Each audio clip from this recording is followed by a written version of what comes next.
Assalamualaikum warahmatullahi wabarakatuh. Halo pemirsa, kembali lagi bersama saya Friska Belanopianti di Berita Gempita. Kami hadir, Anda tahu segalanya. Pemirsa, inilah Berita Gempita yang akan menemani Anda dengan berbagai macam informasi terkini, aktual, dan terpercaya. Selama 5 menit ke depan, kami akan sajikan berita-berita yang akan menambah wawasan Anda dan telah dirangkum khusus untuk Anda. Selamat menyaksikan. Pemirsa, kembali lagi dengan berita yang sangat menarik dan perlu diketahui dari mahasiswa Universitas Islam Negeri Sultan Maulana Hasanuddin Banten di program studi Komunikasi Penyiaran Islam pada kelas A semester 5 yang sedang menjalani minggu terakhirnya dalam pembelajaran sebelum melaksanakan di minggu depannya ujian tengah semester.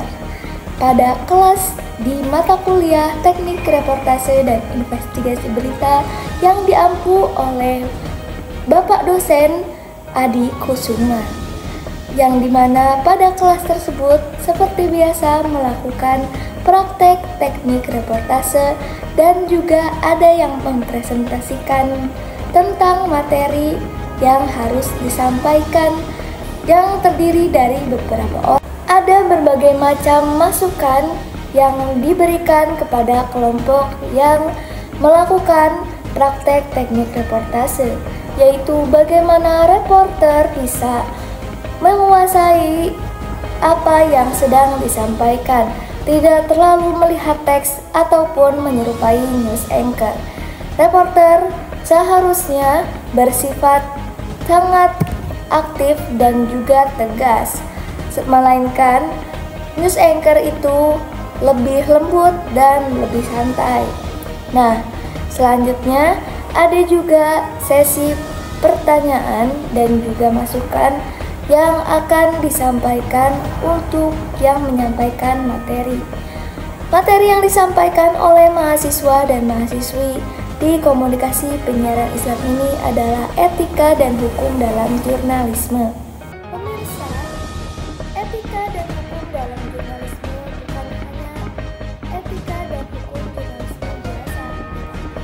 Dalam kesempatan kali ini, materinya mengenai jurnalisme data serta jurnalisme investigasi. Yang perlu diketahui oleh mahasiswa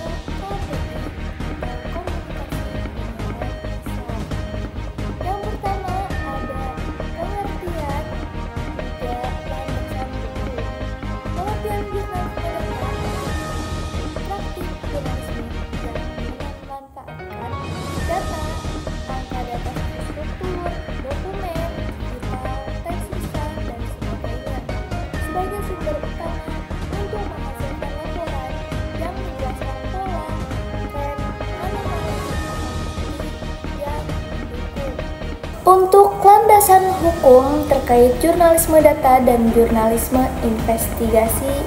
Yang pertama ada Undang-Undang Dasar 1945 Pasal 28E dan 28F, yaitu tentang kebebasan berpendapat dan memperoleh informasi. Yang kedua ada Undang-Undang Nomor 40 Tahun 1999 tentang pers, kebebasan pers, dan fungsi sosial media. Yang ketiga ada Undang-Undang ITE Nomor 19 Tahun 2016, yaitu tentang penggunaan informasi elektronik dan sanksi pencemaran nama baik. Yang keempat ada Undang-Undang PDP Nomor 27 Tahun 2022 tentang perlindungan data pribadi. Dan yang terakhir ada Kode Etik Jurnalistik. Selain itu pemirsa, yang terakhir ada aspek jurnalisme data dan jurnalisme investigasi. Yang pertama ada sumber informasi, dataset, statistik, dokumen publik wawancara, dan dokumen rahasia. Yang kedua ada resiko etika manipulasi data, data bias, analis pelanggaran privasi, dan juga penyamaran. Selanjutnya ada fokus etika, akurasi, dan transparansi data kejujuran, dan perlindungan sumber. Yang keempat ada resiko hukum, UU PDP, Undang-Undang ITE, dan pencemaran nama baik. Yang kelima ada tujuan akurasi informasi digital yang mengungkapkan fakta tersembunyi. Pemirsa, tidak terasa 5 menit kebersamaan kita telah usai. Beragam informasi penting dari peristiwa yang telah kami hadirkan. Semoga informasi yang kami sampaikan dapat menambah wawasan dan membantu Anda dalam memahami dinamika yang terjadi di sekitar kita. Terima kasih atas perhatian Anda. Akhir kata, saya Friska Bella Nopianti pamit undur diri dari hadapan Anda. Tetap saksikan Berita Gempita di setiap hari dan di jam yang sama. Karena kami hadir, Anda tahu segalanya. Sampai jumpa, sehat selalu dan selamat sore.